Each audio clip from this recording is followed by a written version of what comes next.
Hello, good day. I am Renel Calderon, currently taking Associate in Computer Technology, major in Application Development, second year. In this video, I'm going to talk about global demography, how many we are in the world, what is the current population in the Philippines, what are the top three biggest countries in terms of population, and most importantly, what are the implications of overpopulation?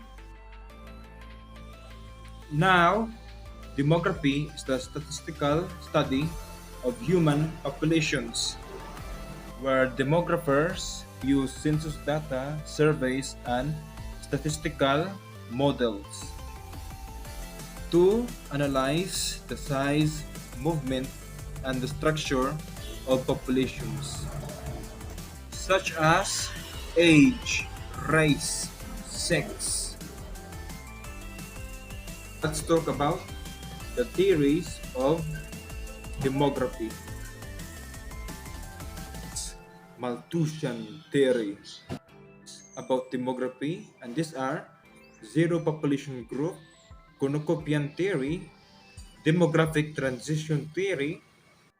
Malthusian theory, the theory states that food production will not be able to keep up with growth in human population, resulting in disease, famine, war, and calamity. Zero population growth, zero population group, sometimes abbreviated CPG, also called the replacement level of fertility, is a demographic balance where the number of people in a specified population neither grows nor declines, which means a population stays the same and no changes in a population number. Cornucopian theory. Cornucopian theory scoffs at the idea of humans wiping themselves out. It asserts that human ingenuity can resolve any environmental or social issues that develop. And the most probably correct theory is the demographic transition theory. Demographic transition is a phenomenon and theory which refers to the historical shift from high birth rates and high infant death rates in societies with minimal technology, education, especially women, and economic development, to low birth rates and low death rates in societies with advanced technology, education, and economic development, as well as the stages between these two scenarios. Now, what are the top three biggest countries in terms of population? And these are China with a population of 1,446,000,000.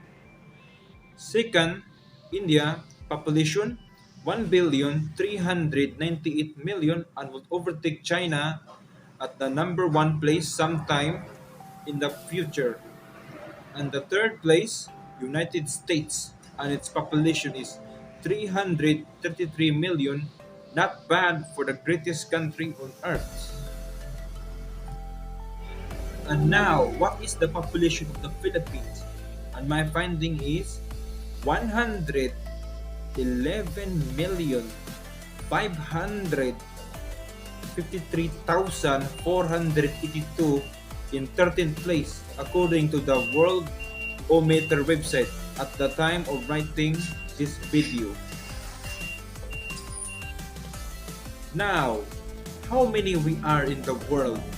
The answer, 7.9 billion people. That's according to World Ometer. Overpopulation. What are the causes of overpopulation? And here are the following. Falling mortality rate, that's probably the main reason. Underutilized contraception, lack of female education, ecological degradation, increased conflicts, higher risk of disasters and pandemics.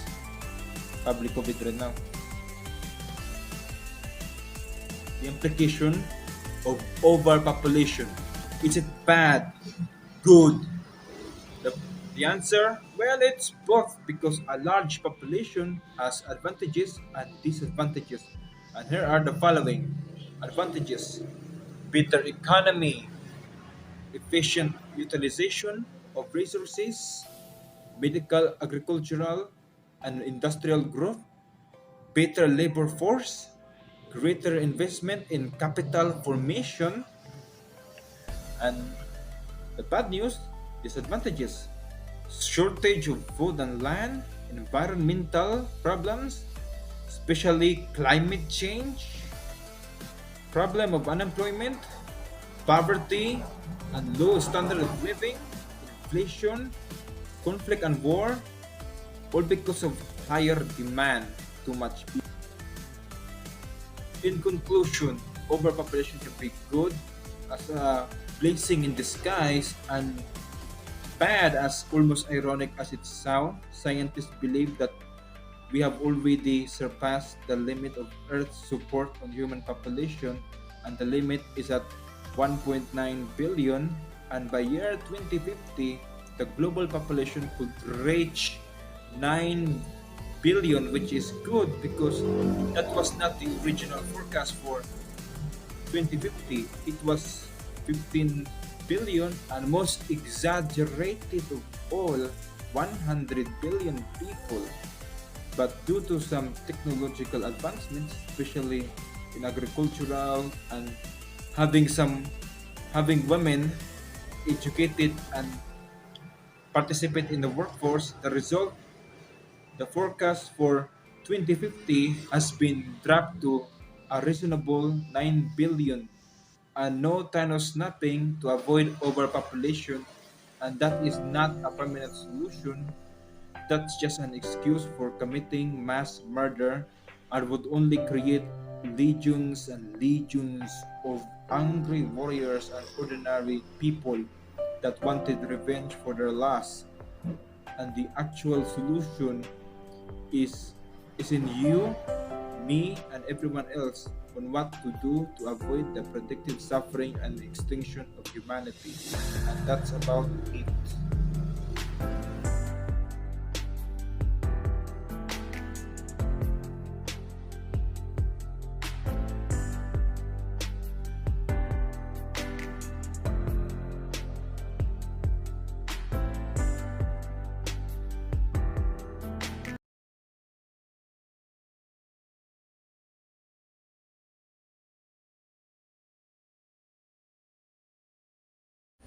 Hello, my name is Renel Calderon.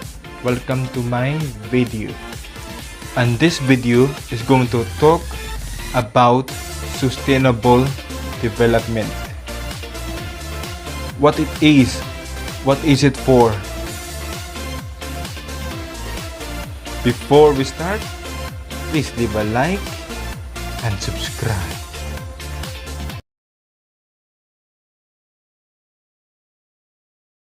Now, sustainable development. Sustainable development is the overarching paradigm of the United Nations.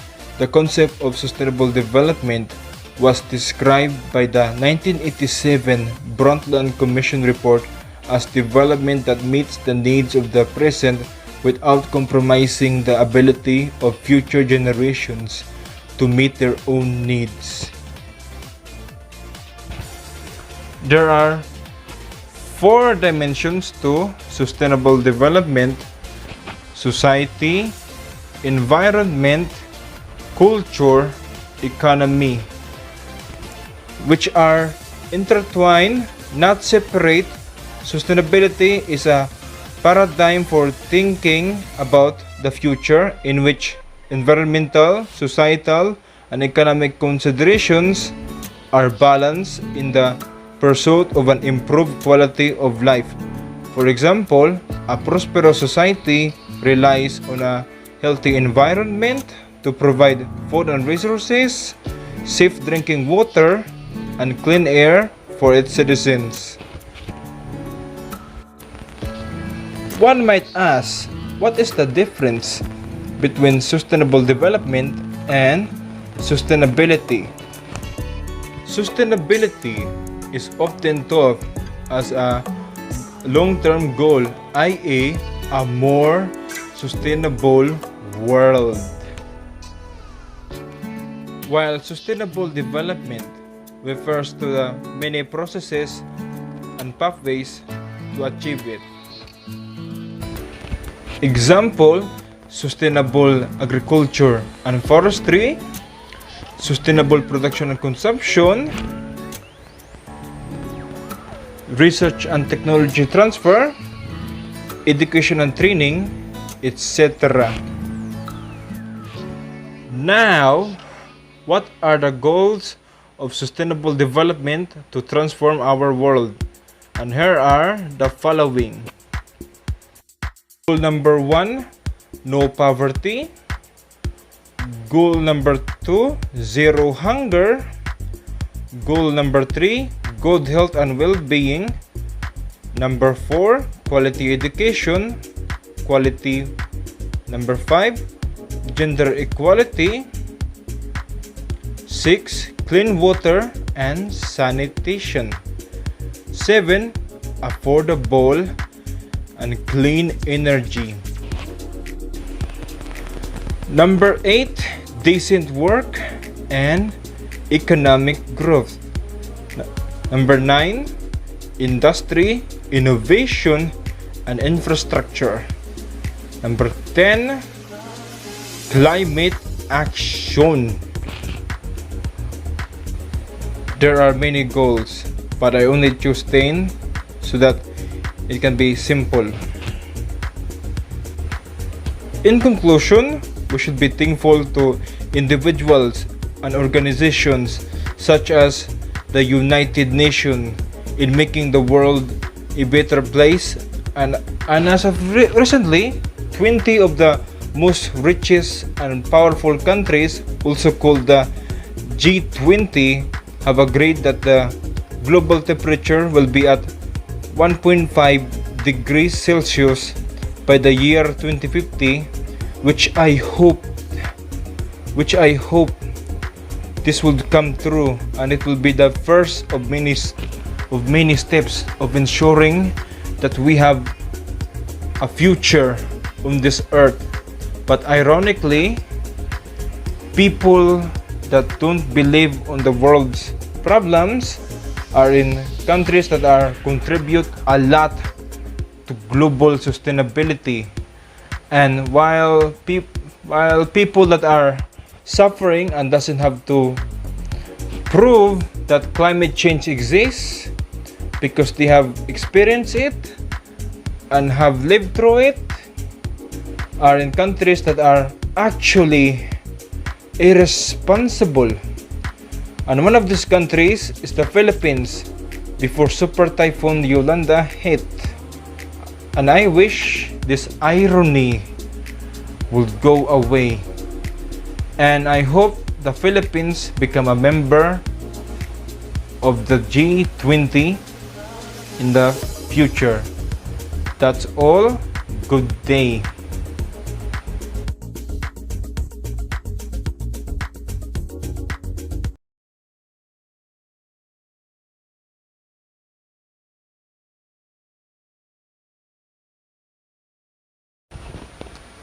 Hello, I'm Renel Calderon, Associate in Computer Technology, major in Application Development, second year. And welcome to my video and the last of my contemporary world videos. Now, today's topic, I'm gonna talk about global migration, what it is and what causes it. Migration is about the movement of people from place to place. There are usually push factors and pull factors at work. Why do people migrate? People migrate for different reasons. These reasons can be classified as economic, social, political, or environmental. Economic migration, moving to find work or follow a career path. Social migration, moving somewhere for a better quality of life or to be closer to family or friends. Political migration, moving to escape persecution or war. Environmental causes of migration include natural disasters such as flooding. Some people choose to migrate, for example, someone who moves to another country to enhance their career opportunities, which includes overseas Filipino workers, but some people are forced to migrate and some who move due to war or famine, and these people may be considered as refugees. A refugee is someone who has left their home and does not have a new home to go to. Often refugees do not carry many possessions with them and do not have a clear idea of where they may finally settle. For example, the Afghans and other people that have fled their country because of war. Now, push and pull factors, the causes of global migration. Push factors are the reasons why people had to leave an area. They include lack of services, lack of safety, high crime, crop failure, drought, flooding, poverty, and war. Pull factors are the reasons why people move to a particular area. They include higher employment, more wealth, better services, good climate, safer, less crime, political stability, more fertile land, lower risk from natural hazards like flooding.